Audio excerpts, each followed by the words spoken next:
Boa noite, todo mundo. Esse é o episódio final da temporada do Palavras de Quem Dita. Claro que semestre que vem tem mais.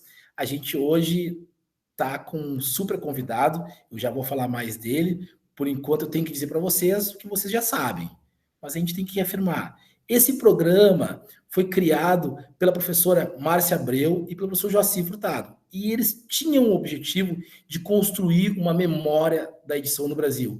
E esse objetivo a cada dia ficar mais próximos. A gente tem trabalhado muito intensamente com a construção dessa memória, num país que gosta tanto de esquecer, a gente na direção oposta, tentando lembrar. Então, hoje a gente chamou quase um hit dos pedidos nossos aqui. Todo mundo pedia sempre, e o Gabriel, e a gente trouxe, finalmente, depois de uma longa negociação, Gabriel é mais difícil do que jogador do Real Madrid para ser tirado do clube, Gabriel Medeiros, que é editor da Ofícios Terrestres, que é prata da casa, porque ele fez doutorado aqui na Unicamp.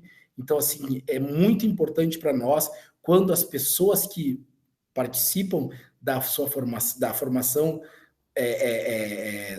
do campo tenham também uma participação de retorno, porque em geral a gente fica sempre pensando na universidade como uma via de mão única, né? A gente só recebe coisa da universidade, mas a gente também tem que dar, tem que devolver. E o Gabriel é um grande exemplo disso. Eu acho que uma pessoa que está sempre disposta a fazer eventos, a contribuir com o engrandecimento da universidade e construir uma editora que é um dos motores culturais da cidade. Então, hoje vai ser um programa um pouco diferente, porque ele vai ter 72 perguntas para responder. Hoje, como vocês podem ver, eu não tenho a presença do meu grande amigo Joaci Furtado, então eu estou elétron livre na última camada, eu vou fazer todas as perguntas que eu tenho. Os alunos já mandaram algumas coisas, porque a gente tem uma disciplina própria para isso, então eles fizeram algumas perguntas, algumas são constrangedoras, outras nem tanto, então as que nem não são tão constrangedoras eu não vou fazer, as constrangedoras eu farei todas. Então, assim, primeira conversa, primeira coisa, Gabriel, como tu entrou nessa de ser editor de livros, já que tu é uma pessoa que aparentemente é uma pessoa bacana, assim, não tinha necessidade de se envolver com esse submundo que é a edição de livros. Bem-vindo. Muito obrigado, Luiz. Eu agradeço principalmente a você nesse momento, né, que teve toda essa gentileza de fazer esse convite. Aceitei de prontidão, né, muito feliz fiquei. E já tinha tido uma fala ali na sua disciplina, né, na Unicamp esse semestre, que fiquei muito honrado também de poder conversar com os alunos, né? Agradeço muito a toda a equipe da Asa da Palavra e toda a equipe do IEL aí. Mais um abraço no Carlinhos, que sempre dá força, né? E aos funcionários, aos professores, aos alunos, é sempre um espaço muito afetivo para mim, né? Tudo que envolve o IEL, eu sou um aluno de 18 anos da Unicamp, né? Não passei os 18 no IEL, mas uma boa parte desses 18 anos foram do IEL, então agora, tendo defendido o doutorado e me vendo sem RA, eu me sinto absolutamente despojado de um documento assim, de identidade, sabe? É muito, muito difícil. Mas não vou fugir da pergunta, não. Então, só ressaltando o meu grande prazer de estar aqui, meu agradecimento a você e a toda a equipe, e todo o pessoal do Asa da Palavra e do IEL aí. E quem está assistindo agora depois também ficou honrado com isso.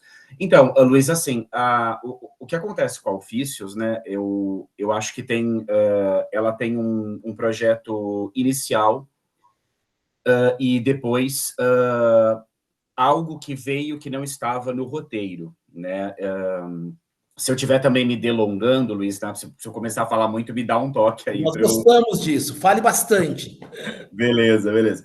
Assim, eu não quero fazer grandes saltos para o passado, mas a editora é de 2019, eu abri o CNPJ do MEI, né, em 29 de maio, né, então, em termos de registro, ela já tem 6 anos, mas o primeiro anúncio de lançamento mesmo foi em 12 de setembro, entre 12 e 14 de setembro de 2019, que foi a publicação de um livro da Júlia Mendes Gambassi, aluna também, hoje é professora no pós-doutorado do IEL, né? Foi a publicação da dissertação dela, um livro chamado Voz Aprisionada, Mulheres, Adolescência e Conflito com a Lei. ela foi orientada pela Maria José Coracini, é um texto que me encantou muito quando eu li, e fiquei, embora eu não seja da análise do discurso, ou seja, completamente leigo, né, meu doutorado foi em teoria literária, eu achei esse texto de um poder não só importante como questão social que envolve ele, mas também pela forma como ele é escrito, e eu fiquei muito, muito fascinado, né? Mas a ideia, o que acontece? A Ofícios, ela nasce em 2019, um pouco antes do dia 29 de maio. Eu não tinha pensado em abrir editora, jamais assim. Eu sempre fui, em termos de grosso de trabalho, professor de literatura de cursinho, ensino médio, às vezes algumas intervenções como professor assistente, né, no mestrado, no doutorado e tudo, mas principalmente professor de ensino médio e pré-vestibular. E trabalhei muito nisso desde 2007. 2019 foi um ano que eu tinha dado uma parada, retomei ali em 2020, antes de parar de novo pela pandemia. E eu vi algumas editoras, né? Eu publiquei meu primeiro livro como autor pela Patois, eu tive um contato mais próximo com o Rodrigo Alves do Nascimento e principalmente o Marcelo Lotufo, da Jabuticaba, e eu fui nos lançamentos que eles fizeram em Campinas. A Jabuticaba, se eu não me engano, começou em 2017. 2016 eu lancei um livro pela Patois, né, um livro de poesia, e eu achei bastante interessante, né, esse trabalho, e pensei naquele contexto, em 2019, em fazer uma coleção de livros. Esse é um dado importante que eu acho, porque isso que você falou de memória editorial do Brasil, Luiz, eu acho que dá a mão com isso que eu vou dizer. Existe uma coleção chamada Livros Fantasma. Essa coleção, ela circulou em impresso e em PDF, ela foi contemplada pelo PROAC, se eu não me engano, não lembro em qual ano, mas eu achei o título adorável da coleção, e por essa coleção, alguns poetas interessantes saíram, como Reuben, um poeta maranhense que eu admiro muito, que foi lançado pela Jabuticaba, o livro Estrelas Brilham, Mastigam Lixo. Quando eu abri a Ofícios, eu queria fazer uma coleção de livros. Uma coleção de livros que se situasse num projeto contrário ao ocupante da presidência da República em 2019. Eu tinha participado 15 dias antes daqueles movimentos estudantis de protesto contra o governo vigente em 2019, diversas coisas muito complicadas que estavam acontecendo, né? E eu quis fazer uma coleção que, ainda que não fosse diretamente sobre política brasileira no ano de 2019, envolvesse questões infugíveis da política nacional, como esse primeiro livro da Júlia, né, que fala de detenção, de mulheres adolescentes e tudo. Então, eu queria fazer uma coleção de livros que, ao contrário do Livros Fantasma, dessa coleção outra, que eu pude conhecer como leitor, uma coleção que trouxesse um estranhamento entre si em gêneros. Então, um livro de cada gênero. A minha ideia era fazer 5 livros. 5 livros. O capital inicial ali, o que eu tinha de dinheiro na época era R$10.900. Isso dava mais ou menos, né, na época, para a gente publicar em tiragens pequenas uns 5 títulos. Hoje aí dá 2, 3, e olhe lá, né, as coisas encareceram muito mesmo. Mas eu queria publicar, então, esse livro da Júlia. Saiu um pouco depois um livro de poesia da Clarissa Macedo, poeta soteropolitana, que eu admiro muito. Fizemos lançamentos lá em Salvador, um livro bastante político de poesia. Saiu uma tradução de O Ciclope, do Eurípides, feita pelo Guilherme de Faria Rodrigues, que no seu prefácio ele faz uma abordagem de atualização desse texto, né, da Antiguidade Clássica sobre o contexto político do Brasil de 2019, né? Então, uma certa alegoria, não estou reduzindo o texto dele a isso, mas vivíamos nós ali na caverna do Ciclope, né? E essa caverna do Ciclope continua de outras maneiras, né? Enfim, então acho que é um livro, foi um trabalho de muita atualização, assim, que além de uma ótima tradução em termos linguísticos e filológicos ali, publiquei um livro de crítica de arte, que eu traduzi de um professor que, na época, era simplesmente um professor que eu admirava, mas que depois me orientou na parte do doutorado do México, chamado Pós-Pornografias, que faz análise sobre questões ligadas à representação da imagem no neoliberalismo, entre outras questões. E também vinha nesse bojo um livro chamado Ruído Branco, que era um livro do Fábio Mariano, um escritor que eu admiro muito, um livro de contos. E esse livro de contos, ele é bastante, assim, a palavra é redutora, mas ele é bastante político. Então, essa era a ideia inicial, né, dos 5 livros da Ofícios. Eu fiz um 6º livro, um livro 0 ali para eu testar a gráfica, que eu não lancei, então eu peguei uns poemas que eu tinha meus não publicados e fiz ali, mas o primeiro livro mesmo foi o da Júlia. Depois veio a pandemia, e aí, assim, diversas questões aconteceram em relação à sala de aula e tudo, e eu também voltei para a vida acadêmica no começo de 2021, mas cada vez mais eu tentei publicar dentro das minhas limitações e mantendo a qualidade dos livros, claro, e o capricho nos livros, mas eu procurei, no limite do possível, aumentar o número de publicações e buscar editais, participação em eventos, consignação em livrarias. No contexto de pandemia, que é essa grande cisão, né? Eu comecei a tentar ali sobreviver de todas as maneiras, pagando minhas contas como MEI com Ofícios Terrestres Edições. Deu certo, por um lado, no sentido de que paguei minhas contas desde então, não estou devendo praça, né?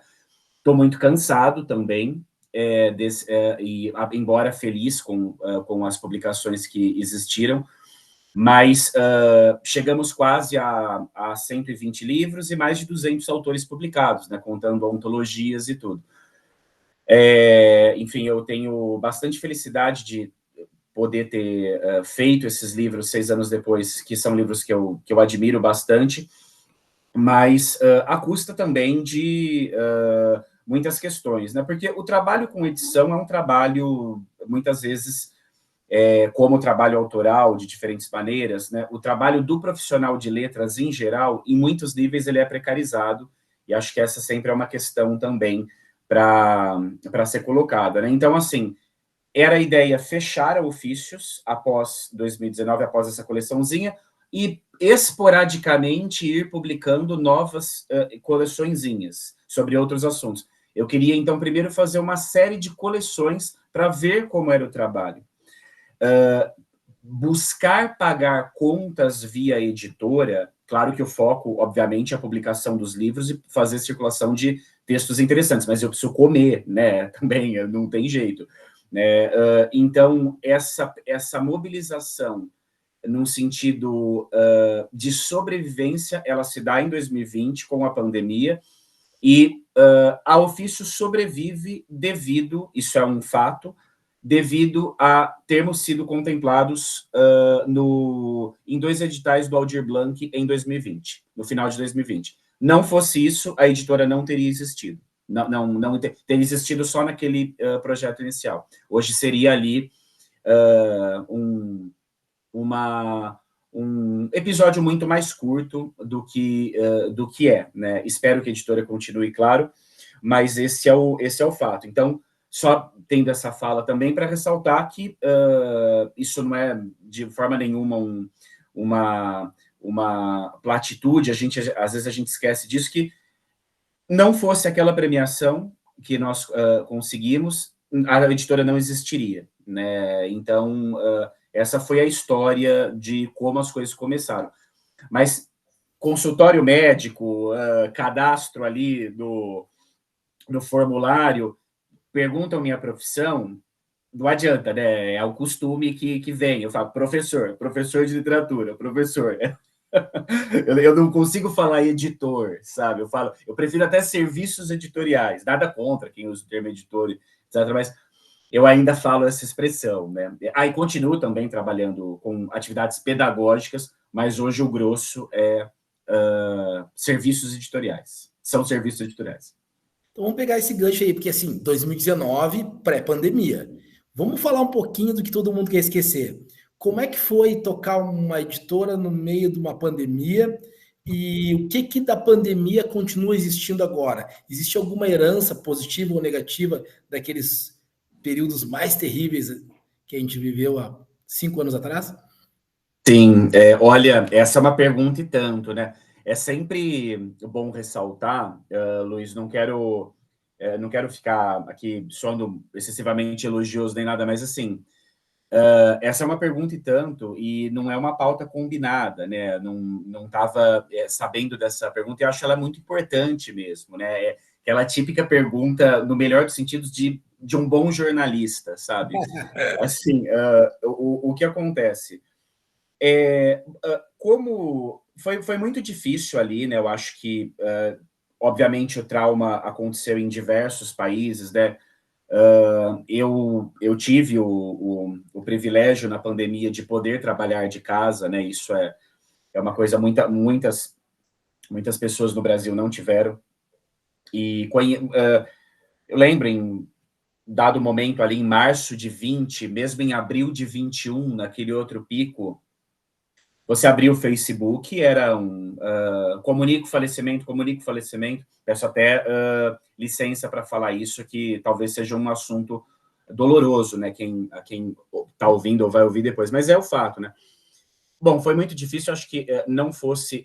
Realmente era uma decisão já tomada, eu ia fechar, né, eu tinha ali uma pequena reserva. 2020 eu ainda estava em sala de aula, né, como principalmente falando, né, depois... Como eu entro no doutorado em 2021, no IEL, sob a orientação da professora Miriam Garrett, daí, claro, eu reduzo quase completamente as minhas atividades em sala de aula de 2021 para frente. Eu fico com 6 aulas na semana, só, de 2021 para frente, né? Mas eu ainda trabalhava, a minha fonte de renda principal... e a minha grade semanal principal ainda em 2020 era a sala de aula. Então, o ofício estava ali nesse paralelo. Daí, quanto à editora, era isso. Ia fechar, em dezembro vieram 2 premiações pelo Aldir Blanc, em que eu tinha inscrito ali, apresentado um projeto, as contrapartidas e tudo. Isso salvou a editora, salvou mesmo termos sido contemplados, né? Então, é sempre importante, né? Por mais que isso soe um pouco como um mantra, né? Às vezes, porque a gente sabe das dificuldades disso também, é sempre importante que os editais se expandam, né? Que contemplem mais pessoas, enfim, isso muita gente interessante talvez não tenha conseguido, né? Naquele contexto, esse privilégio que eu tive também de poder ter sido contado com esse trabalho, né? E daí, em 2021, a gente começa a fazer campanhas de financiamento coletivo, sempre processos muito difíceis, porque quando, naquela época, a gente não fazia meta via benfeitoria, por exemplo, flex. Então, hoje, assim, arrecadou R$0, arrecadou R$10 mil, o livro é publicado de qualquer forma, né? Mas antes a gente só fazia meta obrigatória, então se o livro não fosse bater a meta, eu cobria, né? Se o livro arrecadasse R$10, por exemplo, a meta era 2.000, eu punha 1.990, não sei se eu errei a conta aqui. Então era muito... Eu lembro como se fossem... eu tentando dar uma forma lúdica para isso, mas já volto à pergunta. Como se fosse aquelas campanhas coletivas mesmo, de fazer uma equipe, de juntar uma força com os escritores ali, e agradeço muito aos escritores que tiveram paciência nesse momento também. Mas sobre como autor, Luiz, eu acho que o que ficou da pandemia, eu acho que é melhor eu responder como autor isso. Eu apontei uma questão sobre a qual eu ainda penso, e não tenho muita certeza sobre isso, mas eu coloquei de passagem no livro Usufruto de Demônios, do Wisner Fraga, que a gente publicou em 2022, que foi finalista do Jabuti.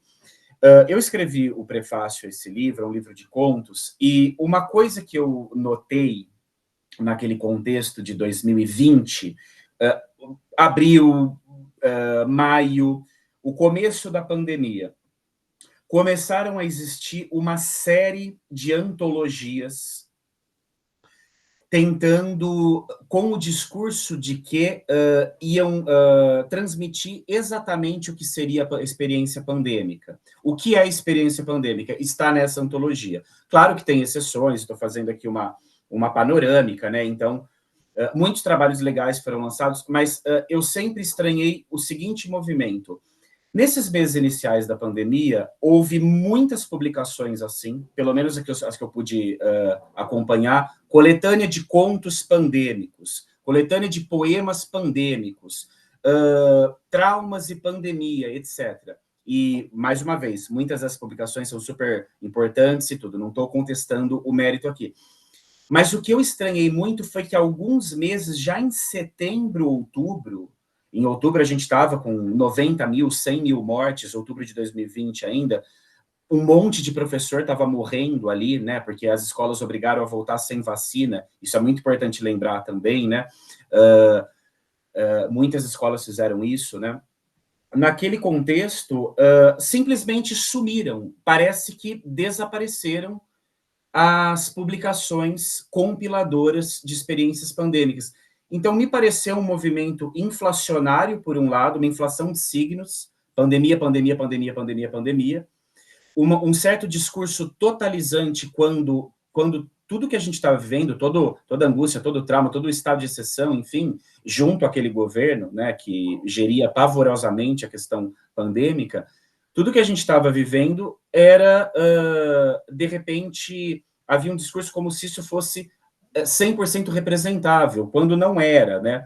Até hoje a gente não entendeu muito bem o que foi aquilo. Não estou dizendo aqui, pelo amor de Deus, que não devia haver essas publicações, para não me entenderem errado aqui. Eu estranho só que houve uma série logo no início, e em 2022, quando a gente lançou o Usufruto de Demônios, tem um conto do Wisner Fraga sobre a pandemia, pouca gente, naquele contexto, em relação ao quadro inicial, pouca gente abordava o tema, né? Então, me pareceu um esquecimento muito repentino. Claro que um livro ou outro ali aborda de forma, muitas vezes, responsável, interessante, mas houve um sumiço, houve um recalcamento, acho que a palavra é essa. Parece que, de repente, o trauma pandêmico ele foi absolutamente recalcado, né? Não existiu, agora é olhar para frente, né? E claro que isso também é parte da superação, mas politicamente acho que tem diversas questões nisso, né? Então eu acho que não sei se foi exatamente nesse sentido que você perguntou, mas eu acho que a editora é uma coisa muito pragmática, né? Pela pandemia ela ia fechar, por exemplo, a gente começa a expor os livros em livraria, eu faço o site e os planejamentos de lançamento presencial, que era tudo lançamento presencial, no começo de 20. De repente, decepa tudo. Eu conheci uma pessoa que estava trabalhando, ela fez um espaço super legal, era um espaço cultural, eu deixei os livros lá para serem consignados, ela tinha alugado aquele espaço, entregou o aluguel, não durou um mês, uma ideia super legal de um espaço cultural que essa pessoa teve, né? Falo com amigos, com amigas que trabalhavam com brechó, que trabalhavam com sebo, foi devastador, né? Foi devastador. Então, pela continuidade da sala de aula, eu consegui sobreviver e manter a editora, e depois o Aldir Blanc, como eu disse, no caso concreto da editora, né? E como autor, o que ficou, eu acho que da reflexão profunda pandêmica mesmo ficou muito pouco, né? Eu acho que a gente precisa abordar mais, né, esse assunto, refletir mais sobre o que é este Brasil, entender que esse Brasil pandêmico, ele está num contínuo, ele tem especificidades que têm que ser analisadas, mas ele está num contínuo temporal que remonta a 2016, né, que remonta a 2013, talvez, por outras análises, e que é esse mundo dos últimos 15 anos. Um mundo, basicamente, onde a gente vê toda uma promessa de um Estado democrático e tudo, simplesmente ir decaindo aos poucos numa ameaça cada vez mais autoritária de golpe de Estado, como a gente viu em 8 de janeiro de 2023, né? Enfim, Luiz, desculpa as divagações aqui, mas espero que tenha sido mais ou menos, como autor e como editor, essa questão do que ficou e o que não ficou da pandemia, né? Mas fico à disposição também sobre esse ponto. Ótimo. Aproveitando que a gente entrou na política, assim, tem um projeto em vários projetos, mas esse está mais adiantado, que é a da Lei Cortês, do preço do livro. Eu queria saber a sua opinião, assim, primeiro, o preço do livro no Brasil é absurdo, o livro é caro, o livro não é caro, a gente ganha mal, o livro é caro só para o consumidor final, mas ainda não paga as contas de uma editora. É importante ter regulação do livro. Como é que tu vê essa questão, assim, da política do livro no Brasil? Ah, sim, pô, essa é uma questão e tanto, né? Uma questão e tanto. Vou tentar ser o mais objetivo possível, né? Mesmo porque tem muitas coisas aí para analisar. Assim, claro, se a gente fizer uma análise básica, né, aqui quero ser bem direto, mas também bem cuidadoso para eu não ser mal interpretado, né? Numa análise básica, o livro é bastante caro, né? Um salário mínimo ali, né? Isso se a gente pegar quem ganha um salário mínimo. Essa pessoa está com um BPC, por exemplo, R$ 600 ali, você vai... Comprei esses dias Solenoide, uma belíssima edição da Bundarel, quero ler esse livro, R$ 143, né? Eu já vendi livros a 120, 140, acontece, a gente sabe como é o preço final. Então, imagina, minha renda é R$ 600, né? Eu tenho um parente, um familiar, por exemplo, que ele recebe um salário mínimo, mas ele teve que fazer alguns empréstimos consignados, então sobra para ele, no final do mês, R$ 700. Mesmo que ele recebesse um salário mínimo, R$ 1.400, a gente coloca, você vai pagar 140 num livro, 10% do seu salário, você não vai gastar num livro. Obviamente, se para comprar a cesta básica já é um transtorno, né? A gente vai no supermercado hoje, 3 sacolas, R$ 500, né? Esses dias uma amiga quis orçamentar serviços de leitura crítica para eu fazer, daí eu falei, é estranho, né? A gente tem uma relação de amizade há muito tempo, você está querendo orçamentar comigo? Daí ela falou, não, mas passa aí um valor. Eu falei, bom, vou passar uma ida ao supermercado, então, né? R$ 500, né? Tipo, porque eu falei, foi a forma ali que eu encontrei. Mas claro que, assim, eu faço direitinho, tabela também e tudo, né? Mas não é desse jeito que eu faço orçamento, é só uma anedota aqui, né? Mas uma anedota verdadeira, né? Agora, o que acontece? Voltando ao preço. Então, tem essa questão. O salário mínimo ainda apesar dos aumentos e tudo, é muito difícil você sobreviver com o salário mínimo. Campinas, por exemplo, a cidade onde eu moro, uma cidade caríssima, né? Já tem alguns estudos que com R$ 6.000 por mês a pessoa passa dificuldade, né? Se ela tiver que pagar aluguel, transporte, comida, etc. Enfim, então, claro que o livro vai ser a primeira coisa a ser cortado. O livro, em relação ao salário mínimo, que é uma questão essencial, eu acho que é caro sim, né? Nesse sentido. Então, políticas efetivas, né, de barateamento do livro, com um bom trabalho textual, de uma forma com um produto final interessante, elas são importantes, né? A exemplo, grosso modo, do que a gente tem, ia falar a rodo aqui, mas a gente tem muito na América Hispânica. Você lá, às vezes, encontra um livro de capa dura numa biblioteca da Bolívia, ou melhor, no lugar de venda de livro da Bolívia ou do Peru, um livro de capa dura com valor muito barato mesmo, uma edição refinada, de qualidade, com comentários, com bom trabalho textual. Então, tudo isso, né, são políticas de longuíssimo prazo.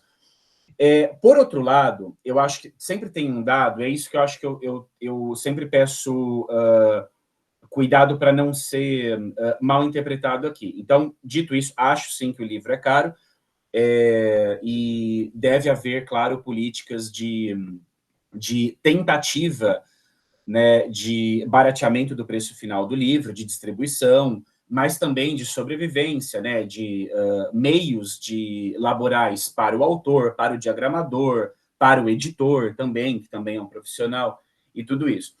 Agora, se a gente pegar, né, Luiz, assim, por exemplo, eu, uma vez numa fala para uma oficina de contrapartida que eu estava dando, eu peguei uma edição do José Saramago de 97, se eu não me engano, o livro estava R$ 30, né?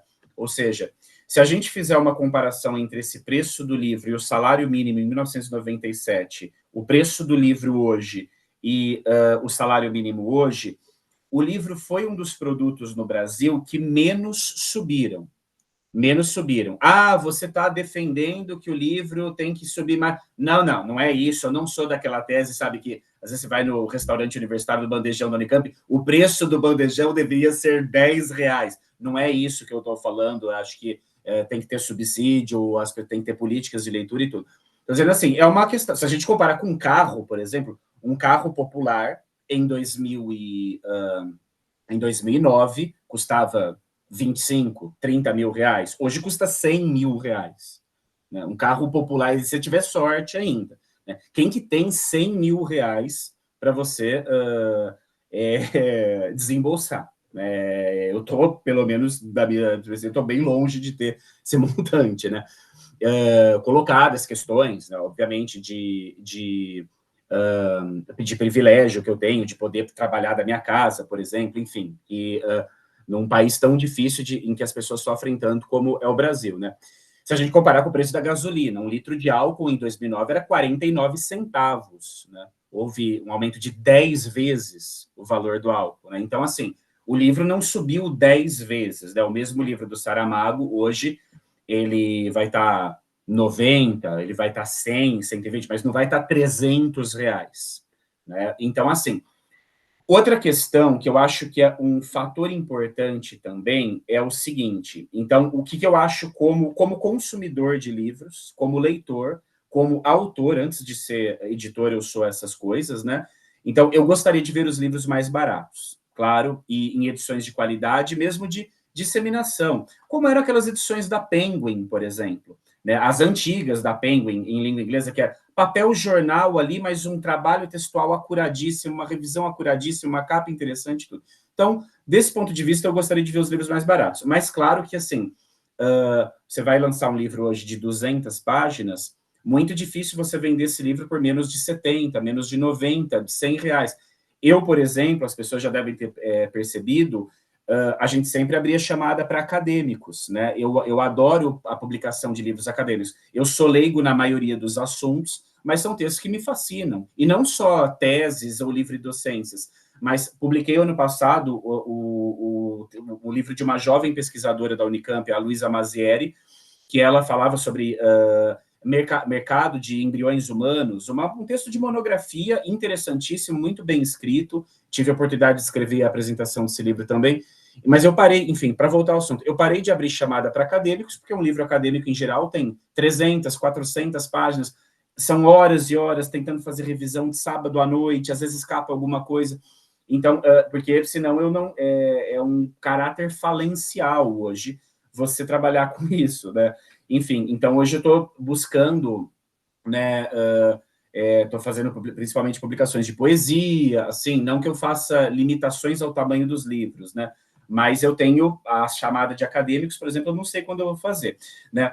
E tem um fato importante também, Luiz, que eu acho que eu observo isso, é uma história que eu sempre conto, né, e conto com todo respeito, porque é uma questão empírica, né, é uma questão empírica que me atravessa como profissional da educação, sobre o preço do livro, né. Em muitos anos, desde 2007 até 2022, eu saí da sala de aula mesmo em 2022, por causa do intercâmbio no México, daí eu voltei como PED ali, do Profis, então tive a alegria de poder estar na sala de aula. Mas de 2017 a 2007 a 2022, são 15 anos, em muitas excursões que eu fui como professor, com alunos de classe média baixa, com alunos do cursinho popular, com alunos ricos, com alunos da elite de diferentes cidades do interior paulista, o que era uma constância em que pesem todas as diferenças tem sempre que ser colocadas, né? De classe, raça, gênero e tudo. sempre havia reclamação sobre o preço do livro. Nós, dos pais, por exemplo. Meu Deus, por isso que eu fiquei meio traumatizado com dar livro em sala de aula como paradidático, assim, sabe? Eu falava, ó, não tem no domínio público ali. E o que eu reparava? Era muita reclamação. Um livro do Manuel de Barros, 2010, R$ 20 custava. Esqueci o nome da editora. Aqueles livros bonitinhos, da capinha de cartolina, assim, com desenho, muito bem editados e tudo. R$ 20. Tudo bem, né? R$ 20, qualquer quantia, obviamente, ela pesa, mas havia sempre muita reclamação, muita reclamação. E quando eu levava os alunos para os passeios, o aluno pagava 40, 50 no McDonald's e nunca houve, esse é um fato empírico, assim, nunca houve, pelo menos na minha experiência docente, um pai e uma mãe reclamando, amigo, como assim meu filho pagou R$ 50 no McDonald's? Não, não, não, não, não, não, não. Não existia. Então, assim, o peso da cobrança era sempre sobre a forma livro, nunca sobre outros objetos da cadeia de produção e da infraestrutura da sociedade que pesam muito também. O preço de alimentação no Brasil de hoje é um absurdo, um absurdo. O preço do transporte público em Campinas, absurdo, em várias cidades brasileiras, né?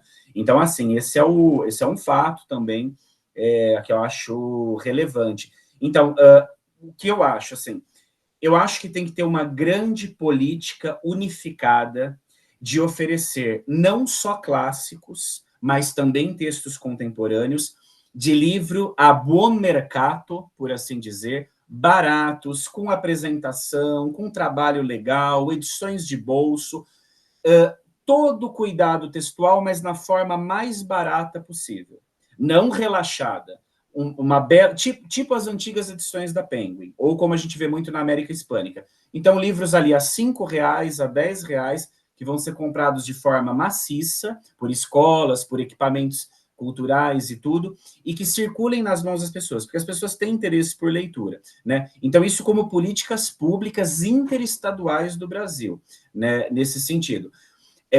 E por outro lado, assim, agora, tenho a consciência também que quem entra na área de edição, seja de uma forma mais independente, ou seja, com mais estrutura, não adianta. É um livro pequeno do Ailton Krenak, pela Companhia das Letras, custa R$ 90, R$ 100, se eu não me engano, né? Então, é muito difícil você vender um livro. R$ 143 que eu paguei no Solenoide, para mim, não é barato. Mas eu acho que a Mundaréu, como editora, está vendendo até barato. O livro tem 700 páginas, a edição é caprichadíssima, né? Então, é triste isso, porque para você fazer o livro ali, para trabalhar como editor, não adianta. A faixa hoje vai circular ao redor de R$ 100. Isso faz com que a pessoa que consuma o livro seja só naquela esfera ali de quem tem alto poder aquisitivo, né? Quem está despendendo aí, por exemplo, 5%, 10% de um salário mínimo na compra de um livro, né? Então, acho que isso é bastante complicado, né? Uma questão...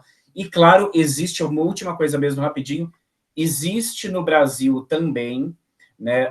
Primeiro, assim, eu tenho profundo respeito pela diagramação, pelo papel de qualidade, por uma belíssima edição. Eu tenho alguns livros da Cossack Naif, que tinha acabado, mas voltou, assim, livros lindos.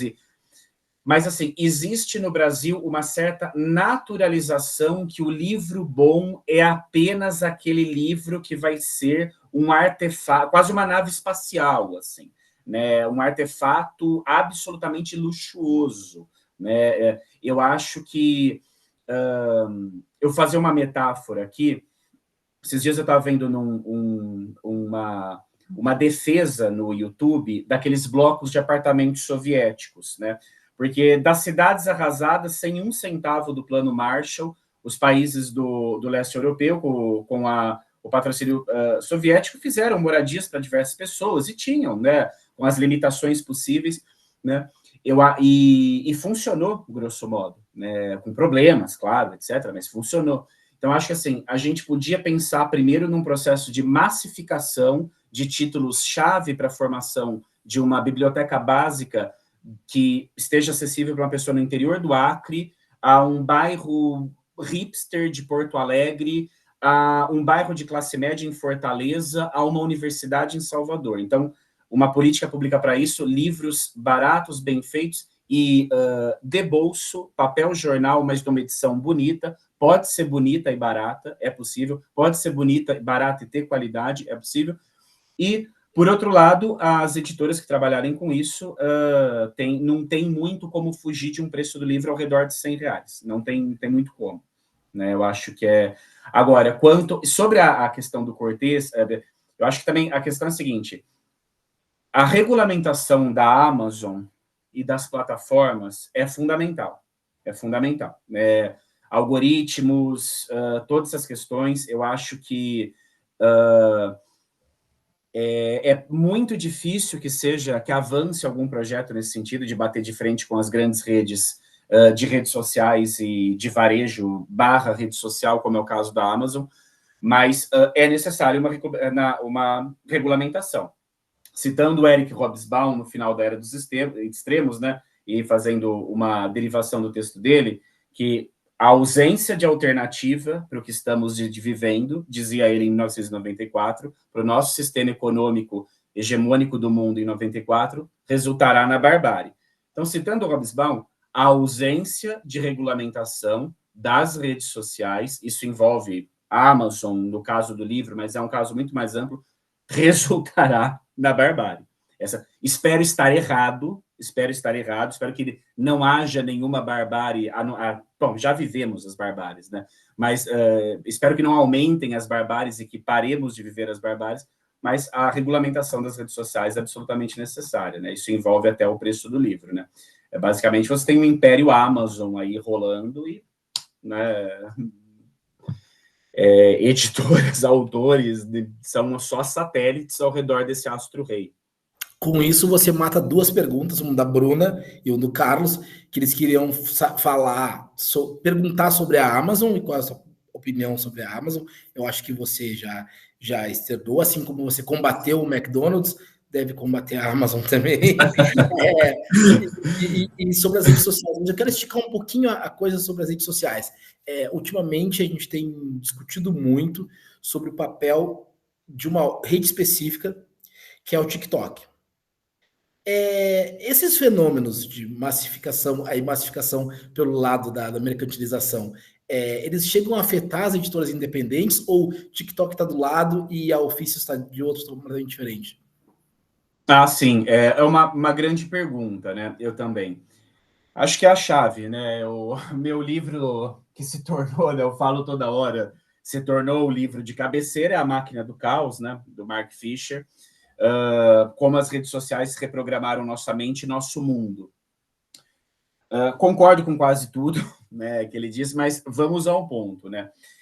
Eu acho que, assim, o meu desejo como profissional das letras, né, Luiz, seria hoje não ter mais Instagram, assim, não trabalhar mais via Instagram, via Facebook, assim, só para não ser binário nem dicotômico aqui.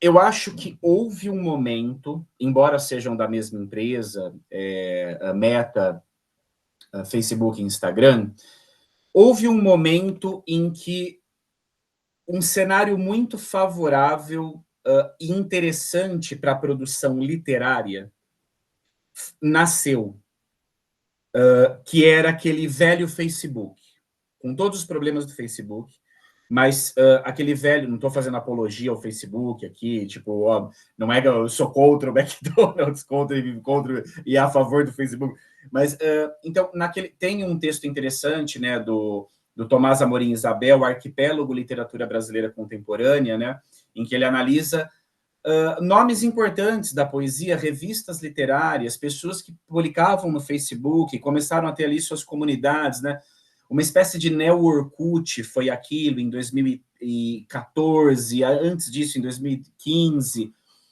Depois o algoritmo muda muito, né? E nos arredores da pandemia, o Insta já era forte, mas o Instagram se torna a rede social predominante. E isso é muito ruim para o fazer literário, né, no meu ver. Claro, não dá para generalizar assim, tem muita gente que se dá bem com a plataforma, mas eu acho que foi muito ruim, primeiro porque o Insta é uma rede de imagem, né? Tem uma questão aí. Então, ela já vai alterar, inclusive, uma certa forma.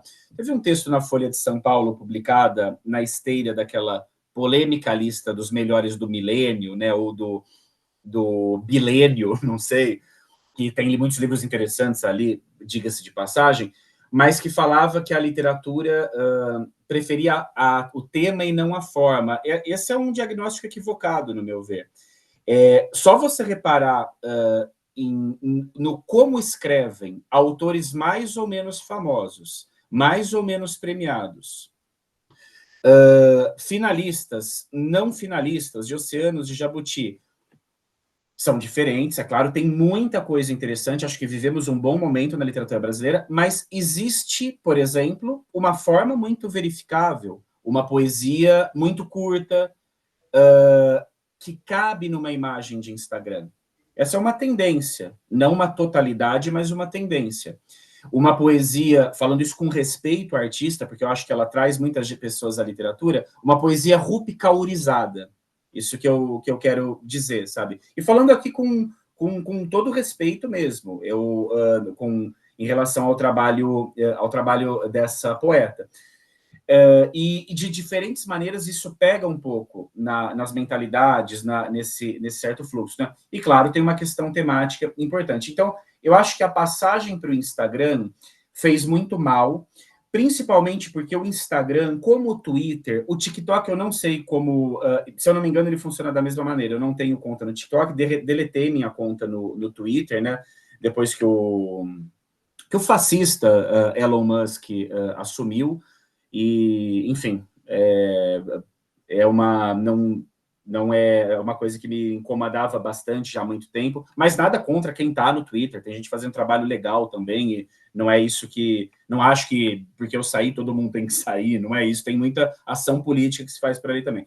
Mas, assim, eu acho que o que acontece com essa passagem para o Instagram, quando as mentalidades se voltam para a forma Instagram, primeiro, a questão da rede de imagem, como eu disse. Segundo, uma parede de luz, uma muralha de luz. Você quer buscar um texto? Cara, eu quero buscar um texto de crítica literária que o Luiz postou em 2024. Não acha pelo buscador do Instagram. Então, está sendo dito para você ali de forma explícita. É uma teoria da conspiração. Não localize nada do que se escreveu aqui, né? E tudo. Enquanto, paradoxalmente, a rede tem tudo armazenado. Outra coisa, tem uma balança comercial ali pavorosa e altamente ansiogênica. Olha só, a minha editora tem 5 mil seguidores, minha editora é melhor que a que tem meia dúzia. Minha editora tem 50 mil seguidores, trocentos mil. Isso, por mais que nós sejamos críticos, a gente saiba que número de seguidor não interfere no sucesso literário ou na venda de livros, essa balança comercial é altamente ansiogênica, essa relação entre quem eu sigo e quem me segue. Estou perdendo seguidor, minhas ações estão em baixa. Você imagina, por exemplo, hoje um jovem profissional de psicologia, ou das letras, ou de qualquer área, ele tem também a obrigação de performar nas redes. Eu costumo falar que hoje o pior momento para ser escritora, é hoje. Porque há 20 anos atrás, com todos os problemas daquele mundo, não estou com o discurso aqui, good old times, o mundo é sempre complicado, mas qual era a nossa instância causadora de ansiedade e frustração há 20 anos atrás? Ou 18, quando eu entrei na Letras, por exemplo? Era o mercado. Era o mercado. Olha, eu não consigo ser publicado, tem meia dúzia de editoras, eu não consigo estar numa grande livraria, que pena, né? Estou fazendo uma metáfora com o solenoide, com o motivo. Hoje, quais são as instâncias de ansiedade, de exclusão, de angústia que perpassam a jovem escritora, o cara que tem 80 anos e quer lançar o primeiro livro? É também uma performatividade nas redes. Não basta você lançar o livro, não basta você lançar o poema, não basta você trabalhar, você tem que performar nas redes. Isso é muito, muito difícil, já que são espaços sem regulamentação, para a gente dizer o mínimo, né? Então, e a gente vê também, né, e são espaços que, em articulação com a Amazon, por exemplo, e discursos Amazon, e muitos editores são responsáveis por isso também, né, a coisa vai se coachicizando, né? Eu estava até vendo um vídeo outro dia no Instagram, até me parece que o sujeito que faz o vídeo é uma pessoa honesta, não tô desmerecendo o trabalho dele, mas era um papo assim, você quer vender 1 milhão de livros ou ganhar 1 milhão da Amazon como eu, então você tem que fazer um pitch de 5 segundos, daí 15 você vai mostrar ao seu público, não sei o que. Amigo, meu Deus do céu, é tão difícil. Um lançamento médio de livros, e aqui eu não estou nem falando de ofícios, trocando experiências com livreiros, donos de livraria, colegas de outras editoras bem maiores, menores. Em geral, se você vender 20 livros no lançamento hoje, é um lançamento bem sucedido, né? Isso não é só o livro. Esse exemplo da dona do brechó que eu citei, minha amiga, ela falou, cara, trabalhar com brechó no pré-pandemia e no pós-pandemia é outra história. Fazia um lançamento presencial em 2019, Luiz, com toda a pequenez em termos numéricos e de disseminação de ofícios, pareciam 80 pessoas.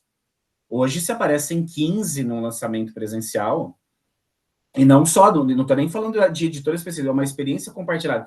E a gente viu a moça, né, a jovem autora, essa semana ela estava na Bienal do Rio, daí não tinha ninguém, daí ela fez um vídeo, né, se queixando daquela situação, né, e daí ela teve uma bastante venda, que bom que ela conseguiu ali mais repercussão, né, porque é muito sério o que está acontecendo. Mas para ficar na pergunta, então, por esses motivos básicos, essa parede de luz, o algoritmo, o espaço sem controle, a necessidade de ter que performar, tudo isso eu acho que a literatura via Instagram e, portanto, o trabalho editorial, e seja você tentando ser publicado por uma editora, seja você se autopublicando, ou seja você um autor de uma grande editora, ele se torna extremamente ansiogênico, né? Porque eu tenho a impressão, isso aqui é uma hipótese mesmo, que hoje existe uma demanda sobre nós, não de fazer literatura, mas de fazer redes sociais.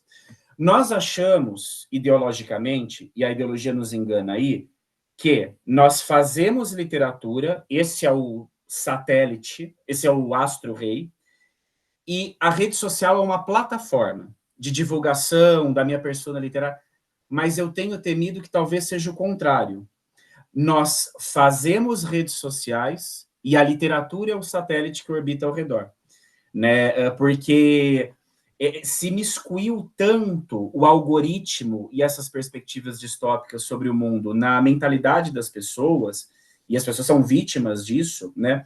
E isso gera tanto sofrimento psíquico, né? Tem, claro, casos de gente que está super bem resolvida, mas estou falando da minha percepção em geral, né? Isso gera tanto sofrimento psíquico que tem sido muito complicado mesmo, né? E as redes sociais também, por fim, eu acho que elas são perversas no seguinte sentido: elas trazem, entre outras coisas, claro, tudo é dialético, então, esse canal que eu acho super saudável, essa conversa que é instigante para mim, é um debate sobre o livro, ela é possibilitada por uma rede social, né? Então, eu não estou também querendo pintar o mundo de um grande satã, né, para usar um termo benjaminiano, do sentido de não, vamos destruir a máquina, ludismo, não é essa a minha perspectiva, mas eu sou bastante cético em relação às redes sociais sem regulamentação, né? Mas eu acho que também uma questão perversa, preocupante, que eu acho que acontece em relação às redes sociais, é o seguinte: falava hoje com uma amiga que trabalha numa pequena livraria. As redes sociais, elas trazem, já que o que mais engaja são os sentimentos negativos, a revolta, o ódio, a indignação, não são palavras minhas, né? São do Mark Fisher, da Máquina do Caos, o que a gente vai pensando quando a gente vê a literatura, né? E das coisas interessantes e menos interessantes que existem hoje. A gente vai vendo que a relação que vai se criando sobre o livro é uma relação de torcida organizada. Eu amo você, Luiz, mas eu odeio o outro. Né? É um binarismo muito grande. E até as respostas aos livros, às vezes, por exemplo, de comentários, assim, são respostas que vão, muitas vezes, pelo raso. Por exemplo, um exercício interessante de análise do discurso. Peguem os comentários elogiosos sobre poemas postados por autores famosos ou menos famosos, mas em posts que viralizaram, poemas legais e tudo. Como são esses comentários em geral? Nossa, estou atravessado, estou ainda tremendo, estou ainda tremendo, mal consigo expressar. Existe uma espécie de mantra desse não conseguir expressar sendo expresso fisiologicamente. Uma questão a mudez, o tremor, né? Existe um certo kit, uma certa novilíngua nessa expressão, que às vezes está feito. Eu já escrevi, eu já postei, nossa, eu estou tremendo, eu amei seu texto, eu já postei coisas assim também, não tô pairando acima dessas coisas que eu acho complicadas, não. Mas essa perspectiva pelos afetos, isso é a pura representação do afeto. Eu estou tremendo, eu estou sem voz, eu estou tão absorvido pelos... Então, o lado mais racional, o lado crítico, o lado da reflexão do texto, ele se empobrece um pouco, né? Então, por exemplo, essa lista dos melhores livros da Folha, claro, toda lista, né, pode ser contestada, pode não ser, tem muitos livros interessantes ali, muitos deles eu não li, quero ler e tudo, mas quais eram, inclusive em alguns, não em todos, óbvio, posts dos próprios escritores, era ou um ufanismo generalizado, meu Deus, eu estou ao lado da... Legal, parabéns. Eu gostaria, óbvio, como autor, que ninguém leu o meu livro, né? Da 451, por exemplo, que Ofícios Terrestres não está constando no mapa editorial. Então, estou fazendo convite a 451, estamos fazendo trabalho sério ali, coloque a editora no mapa editorial, certo? Mas, porque uma editora que não existe não pode concorrer numa lista dos melhores do livro, né? Então, mas assim, só uma brincadeira. Vamos fazer essa ponte. Mas o que acontece, Luiz? Assim, para também encerrar esse ponto,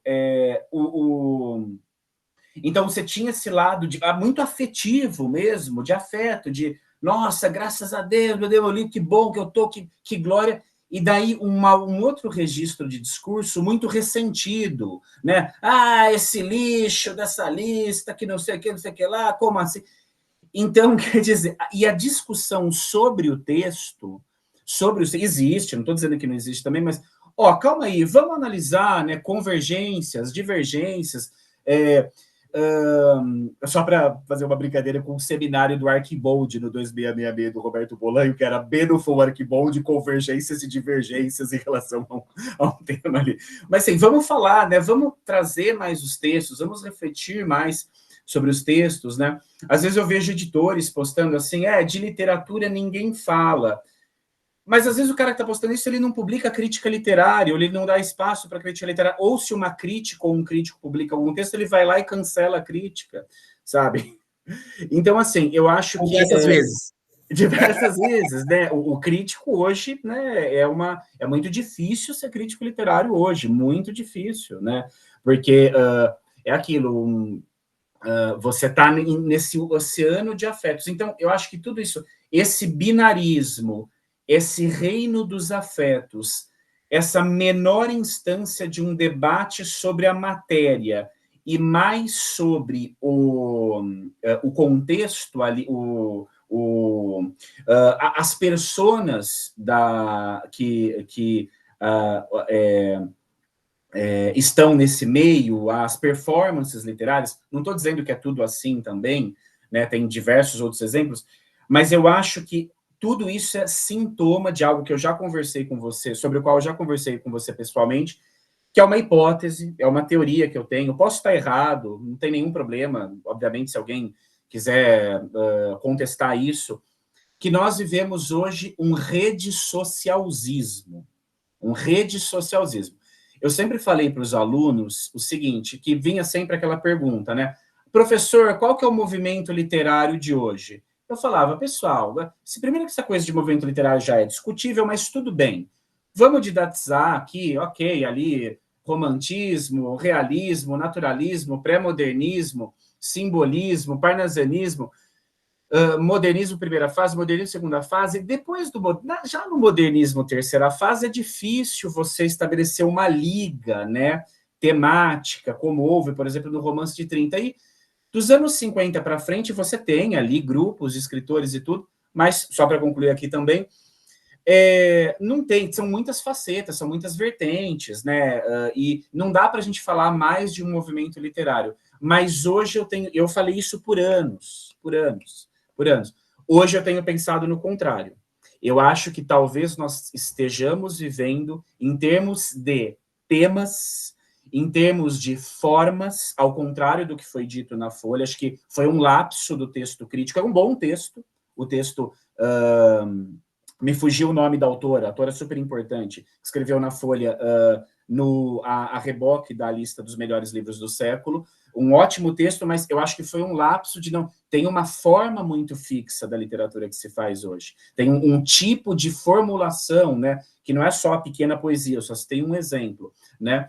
Tem um gênero predominante, a autoficção, as escritas de si, né? Então, talvez nós estejamos vivendo com autores interessantes, com autores menos interessantes, mas num grande complexo cultural, talvez o movimento literário, no sentido forte do termo de padronização, mais coeso da história. Essa é uma informação temerária, mais coeso no sentido de ser mais mundializado, de ser mais constante, que é o redissocialzismo, ou talvez um realismo redissocialzista, para fazer um paralelo com o realismo stalinista, né? Assim, não estou dizendo que as pessoas são stalinistas, nada disso, só estou fazendo um paralelo com a forma, com a padronização, e nesse bojo existem textos interessantíssimos, sou leitor de vários deles, enfim, tem diversos casos, acho que é um momento muito interessante, mas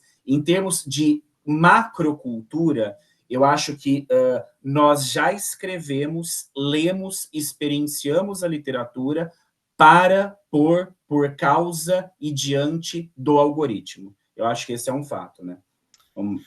Gabriel, muitíssimo obrigado. Tem um monte de perguntas que ficaram para a resposta nas próximas vezes. Esse foi o último episódio dessa temporada, mas no semestre que vem tem mais, com convidados tão importantes, ou talvez, quem sabe, até mais importantes do que Gabriel Medeiros, que é muito difícil. Com certeza você. Eu quero fazer um pedido para ti, assim, em 10 segundos, que a gente está com um tempo estouradíssimo. Que editor, que editora fizeram a tua cabeça, assim, nesse caminho todo? Quem tu admira, assim, na edição? Sim, eu acho... rapidinho, então, mas já estourei muito tempo. Olha, eu acho assim, eu admiro muito, né, a Jabuticaba, né, foi uma editora muito, muito importante para mim, né, no sentido de tanto de me ensinar coisas e dar conselhos, e também de uma linha editorial muito, muito legal, que eu acho, né, que trabalha com tradução, trabalha com contemporâneo, que trabalha com clássico. Então, acho que a editora Jabuticaba é uma editora que é um chuchu para mim. Mesmo que, e assim, eu conheci a editora Jabuticaba antes de eu ter pedido conselhos editoriais às pessoas que ali muito solicitamente me ajudaram, né? Então, não é por uma relação de gentileza que eu estou dizendo isso, é porque eu admiro mesmo essa é uma bela editora. É uma das coisas boas que também, por muitos motivos, vieram nesse bojo de uma literatura também mais popularizada, e isso é ótimo, possibilitada pelas redes sociais, que com todas as distopias, às vezes dão brechas, embora a gente sempre tenha que ser vigilante, para que coisas interessantes apareçam, né? Que maravilha. Então, assim, podemos apostar que vai pagar um Big Mac para o Marcelo. É isso? Esse é um Big Mac. Pagou um Big Mac assim, mas reclamando depois aí do preço do Gabriel, muito obrigado. Gente que assistiu e que está assistindo agora, e esse agora é depois. A gente está fazendo isso há bastante tempo e vai continuar fazendo isso. A gente vai discutir edição enquanto edita os livros, porque é assim que se constrói um país, com pensamento sobre os livros e não apenas com livros vazios. Obrigado, gente. Até semana que vem. Valeu, Luiz. Um abraço, pessoal. Obrigadão. Saímos? Aê!